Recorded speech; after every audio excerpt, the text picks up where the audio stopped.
Good morning BA third year economics students. आज हम Adam Smith के निरपेक्ष लाभ सिद्धांत के बारे में पढ़ते हैं। Adam Smiths absolute advantage theory. Adam Smith द्वारा प्रतिपादित सिद्धांत को कई नामों से समझाया जा सकता है। इसे एब्सोल्यूट एडवांटेज यानी निरपेक्ष लाभ सिद्धांत कहा जाता है। कई जगहों पे इसे पूर्ण लाभ सिद्धांत कहा जाता है।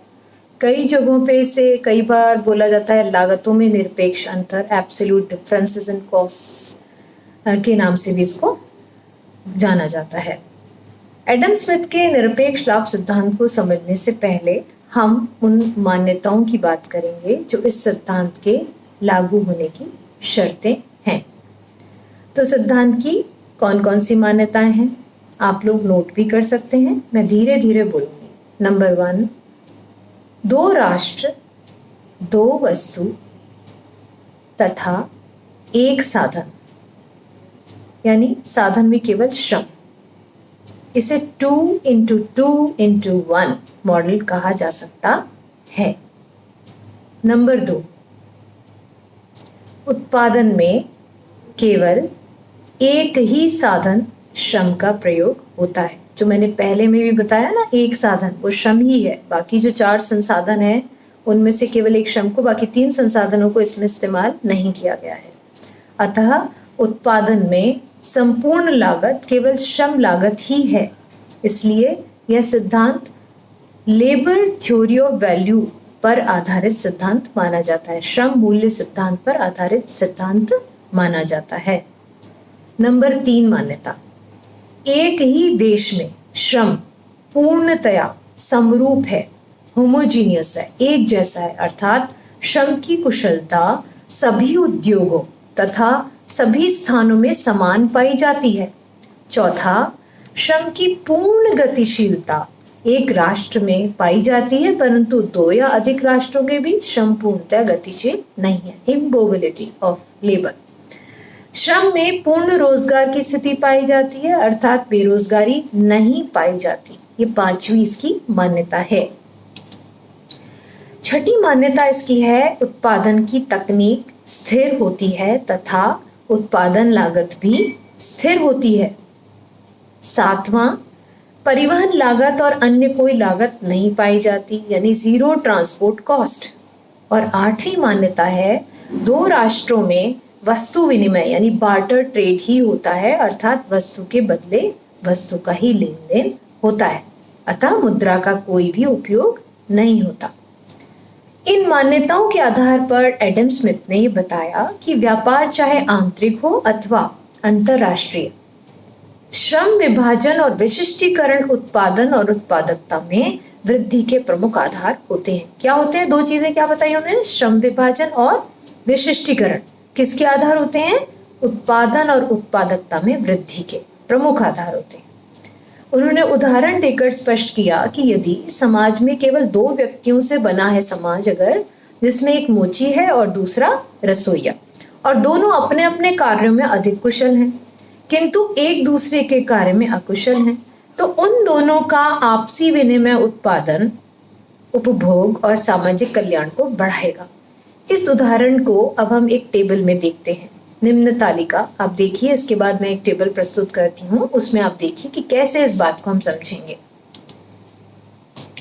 इस तालिका, इस टेबल में आप देखिए 2 व्यक्तियों के द्वारा उत्पादन और उपभोग है प्रतिदिन का, ठीक है। और आप देखिए पहले जो लेफ्ट साइड का जो कॉलम है उसमें दे रखा है प्री ट्रेड यानी व्यापार पूर्व की स्थिति है ये, जिसमें मोची क्या बनाता है? जूता भी बनाता है और व्यंजन भी बनाता है। रसोइया क्या बनाता है? जूता भी बनाता है और व्यंजन भी बनाता है। तो प्री ट्रेड की स्थिति में मोची 10 जूते बना रहा है और 2 व्यंजन बना रहा है, और रसोइया 2 जूते बना रहा है और व्यंजन 10 बना रहा है। और कुल मिलाकर के प्री ट्रेड में 12 तो जूतों का कंस्ट्रक्शन हो रहा है और व्यंजन भी 12 बन रहे हैं, और कुल मिलाकर के 24 का उत्पादन हो रहा है जूता और व्यंजन को मिलाया जाए तो। अब व्यापार पश्चात की हम स्थिति देखते हैं, पोस्ट ट्रेड, जिसमें मोची अब सारा का सारा अपना ध्यान जूता बनाने में लगाता है और व्यंजन नहीं बनाता, तो 10+10 यानी कि 20 जूते बना पा रहा है। और रसोईया अब जूते नहीं बनाता और वो यानी 0 जूते बना रहा है और वो सारा ध्यान अपना व्यंजन बनाने में लगा रहा है तो 20 व्यंजन बना रहा है। तो कुल जो व्यापार पश्चात उत्पादन हुआ किसी भी इकोनॉमी में, क्योंकि हम इकोनॉमी में 2 ही जने मान रहे हैं, जूता और व्यंजन बनाने वाले, मोची यानी रसोईया और मोची, तो कुल मिलाकर के 40 का उत्पादन हो गया टोटल जो ट्रेड है बाद में पोस्ट ट्रेड सिचुएशन में। अब आप देखिए 24 से 40 कितनी बढ़ोतरी हो गई। तो यह जो स्पष्ट हो रहा है, व्यापार पूर्व की दशा में 2 व्यक्ति दोनों ही वस्तुओं का उत्पादन करते हैं और जो उत्पादन होता है उसका पूर्ण उपभोग भी करते हैं, अर्थात कोई अतिरेक या अभाव नहीं पाया जाता। मोची 10 जूते व 2 व्यंजन बनाता है, उनका उपयोग भी वह करता है। इसी प्रकार रसोईया भी 2 जूते व 10 व्यंजन का उत्पादन करता है और उपभोग भी वही करता है। क्योंकि इस उदाहरण में माना गया है कि मोची निरपेक्ष रूप में जूते बनाने में व्यंजन बनाने की तुलना में अधिक कुशल है, अतः व्यंजन की तुलना में जूतों का उत्पादन एक ही समय से अधिक कर पाता है, जबकि रसोईया व्यंजन बनाने में अधिक निपुण है। अब यदि दोनों ही अपना संपूर्ण समय व कुशलता का उपयोग उस वस्तु के उत्पादन में लगा दें जिसमें वे पूर्ण रूप से यानी निरपेक्ष रूप से पारंगत हैं, कुशल हैं, तो आप देखिए अभी नेक्स्ट मैं आपको बताती हूँ कि दोनों को ही फायदा होगा।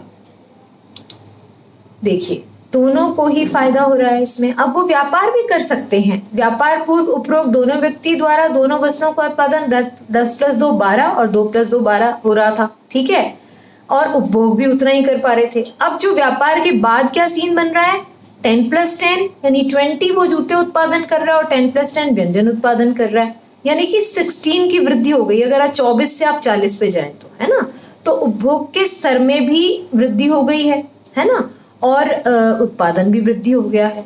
तो यह वृद्धि इसलिए संभव हुई है क्योंकि जो श्रम जिस कार्य में अधिक कुशल है, यदि वह वही कार्य करे अर्थात वो विशिष्टीकरण हो जाए तो उत्पादन में वृद्धि होती है। अब एडम स्मिथ ने व्यापार से विकास होता है ये बताया, ठीक है।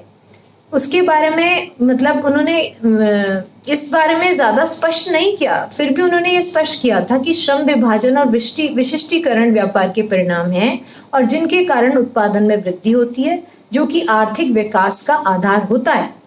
एडम स्मिथ ने जोर देकर कहा कि जो लाभ आंतरिक या घरेलू व्यापार के माध्यम से 2 व्यक्तियों को प्राप्त होते हैं, जैसा कि अभी हमने उदाहरण में किया था, वही लाभ अंतरराष्ट्रीय व्यापार के माध्यम से भी 2 या अधिक राष्ट्रों को हो सकते हैं। तो 2 व्यक्ति, 2 वस्तु और 1 साधन यानी कि श्रम यानी 2x2x1 का मॉडल के इस उदाहरण में उन्होंने अंतरराष्ट्रीय व्यापार की भी स्थिति को स्पष्ट किया। ये तो ऊपर तो हमने घरेलू व्यापार देखा था, अब हम अंतरराष्ट्रीय व्यापार देखते हैं उन्होंने क्या बताया। तो इस टेबल में वो बता रहे हैं, आप देखिए इस टेबल में आप अच्छे से देखिए, निरपेक्ष लाभ, उत्पादन दशाएं, जब प्रत्येक राष्ट्र एक वस्तु के उत्पादन में अधिक कुशल है। Absolute advantage and production conditions when each country is more efficient in the production of one commodity. अब इसमें प्रति व्यक्ति प्रतिदिन का उत्पादन आप देखिए और वही व्यापार पूर्व की स्थिति है। 2 कंट्रीज हैं, इंग्लैंड और भारत। इंग्लैंड मशीन बनाती है 5, कपड़ा बनाती है 10 मीटर। भारत बनाता है मशीन 2 और कपड़ा बनाता है 15 मीटर।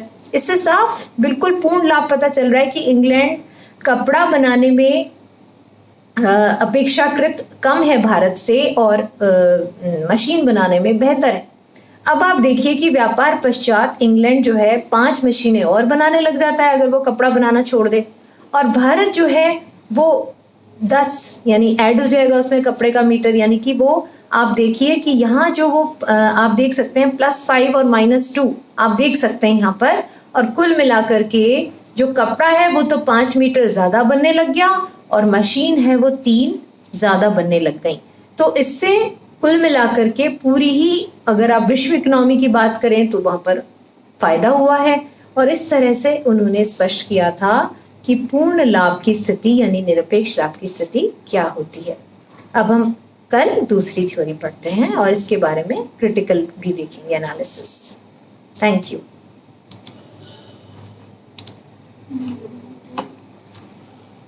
कितने का हुआ?